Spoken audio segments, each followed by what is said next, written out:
Las Vegas is gambling on a $30 billion construction boom and the largest since the 2000s casino crash. But one project just collapsed after collecting $800 million over a decade, facing lawsuits alleging fraud. Now, the entire development model faces a reckoning. The all-net resort and arena was announced in December 2013 by former UNLV and NBA player Jackie Robinson. The pitch was seductive, a 23,000-seat basketball arena with retractable roof, 2 luxury hotel towers, convention center, movie theater, and retail space on 27 acres at the north end of the Strip. The location was perfect, sitting on the former Wet n Wild water park site between Sahara and the coming Fontainebleau. Robinson said it would cost $1.3 billion and open by late 2016. County commissioners approved the project. A groundbreaking ceremony happened in October 2014 with speeches and shovels and media coverage. In 2017, he claimed Credit Suisse was his lender and financing was signed, sealed, delivered. In 2018, he announced a $3 billion loan from the International Bank of Qatar. In 2019, he described a complex arrangement involving money in Qatar, people in Zurich, central banks in Europe and the US, lines of credit moving between banks, and Nevada revenue bonds. By 2022, he unveiled a new $4.9 billion funding package and promised completion by end of 2025. In November 2023, Clark County commissioners finally voted unanimously to deny another extension request.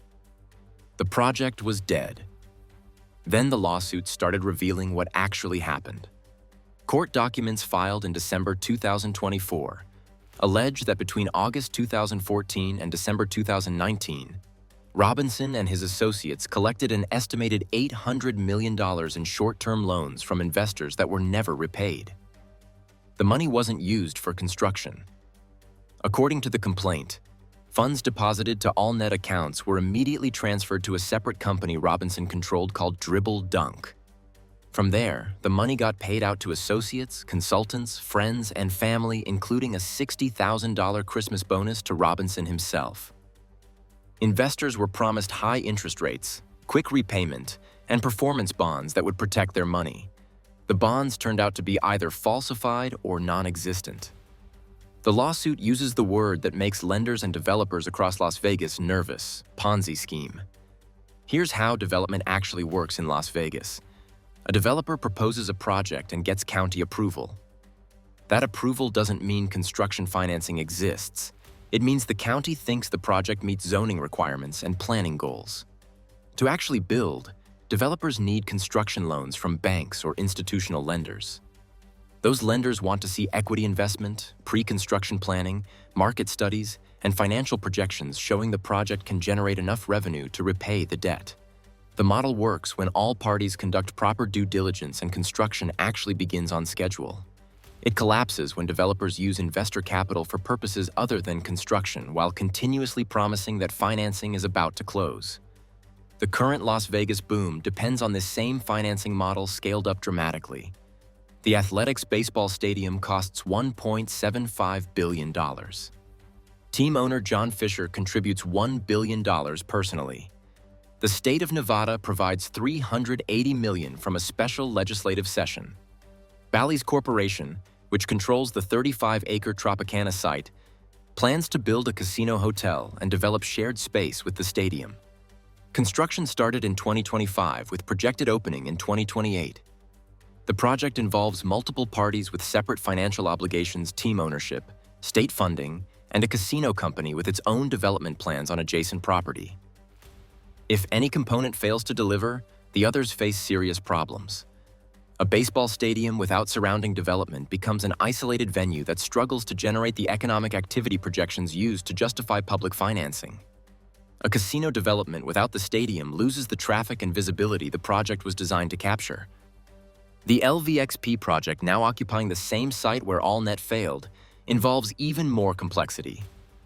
Clark County approved plans in December 2024 for a 752-foot mixed-use tower with 2,600 hotel and condo units, an 18,000-seat NBA-ready arena, a 6,000-seat theater, retail plaza, convention space, and casino.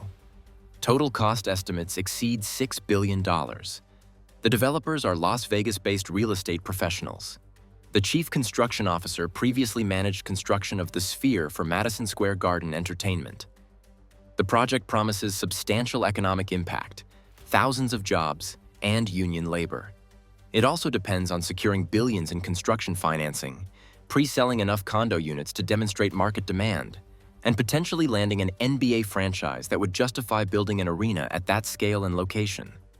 The project needs everything to work simultaneously.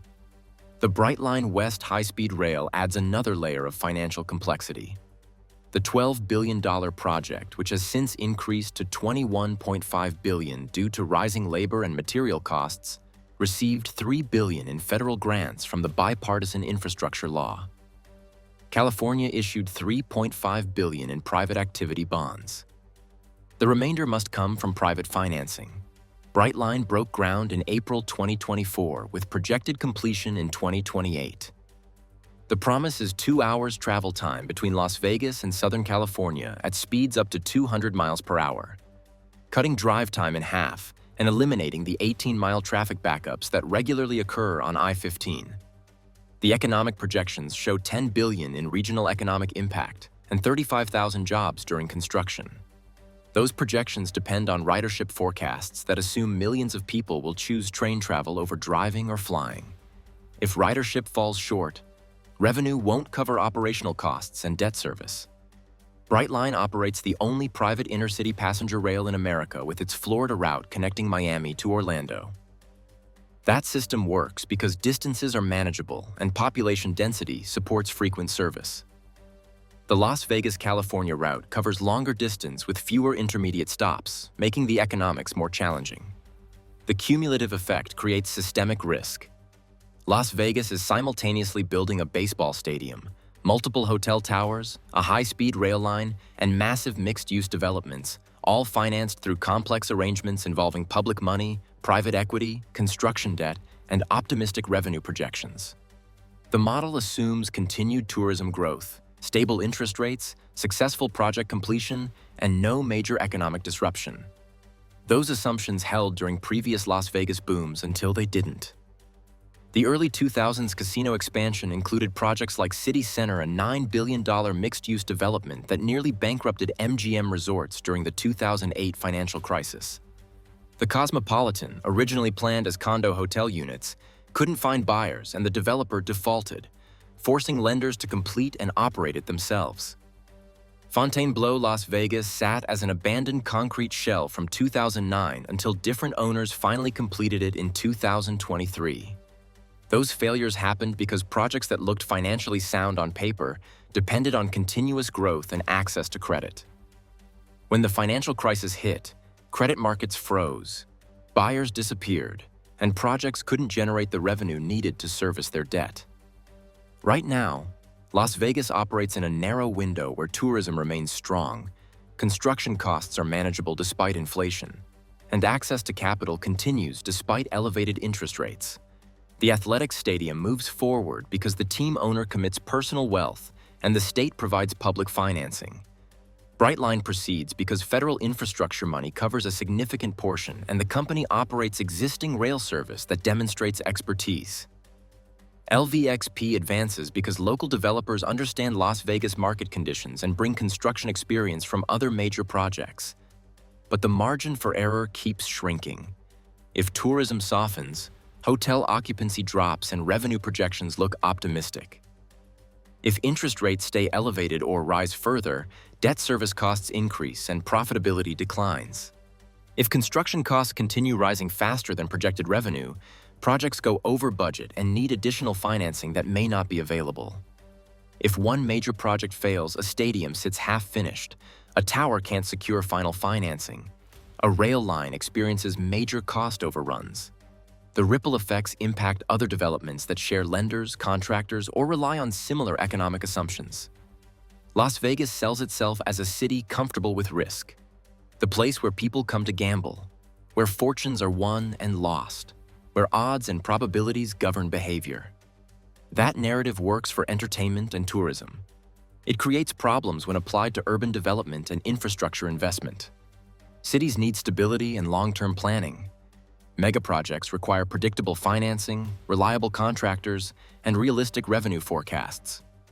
When development operates like a casino, big bets on optimistic projections, complex financial engineering that obscures risk, and an assumption that growth always continues, the results are spectacular when conditions favor success and catastrophic when they don't. The question facing Las Vegas isn't whether these projects will get built. Most probably will. The Athletics Stadium has committed financing and active construction. Brightline has federal money and private capital.